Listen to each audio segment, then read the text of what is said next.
जैसे कि बहुत सारे माइंड्स होते हैं, कोई भी अपने वो लोभ से ही वो लोग आते हैं अपने गुरु के पास।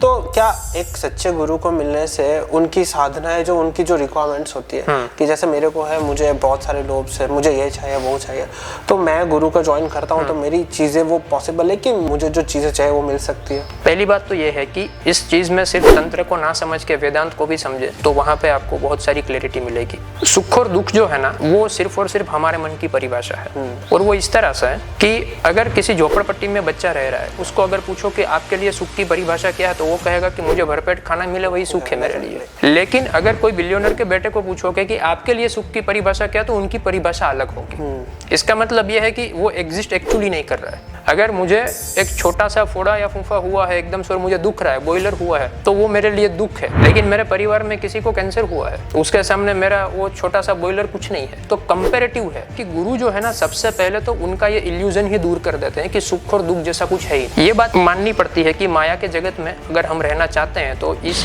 जगत में जिस माया से ये दुनिया चलती है वो माया की जरूरत पड़ेगी। पहले के गुरु जो है वो विद्या देने के बदले में सुवर्ण मुद्रा लेते थे, भूमि दान लेते थे, गौदान लेते थे, अश्व लेते थे, हाथी लेते थे। बट वो धन लेने के बाद, वो भूमि लेने के बाद वो उसका उपयोग क्या करते थे? वो अपने निजी स्वार्थ के लिए करते थे या परमार्थ के लिए करते थे? ये अवलोकन कोई नहीं करता है। तो गुरु खुद कहता है कि माया के जगत में रहना है तो माया से दूर नहीं भाग सकते। तो ये स्टेट ऑफ माइंड लाना जो है वो गुरु का काम है।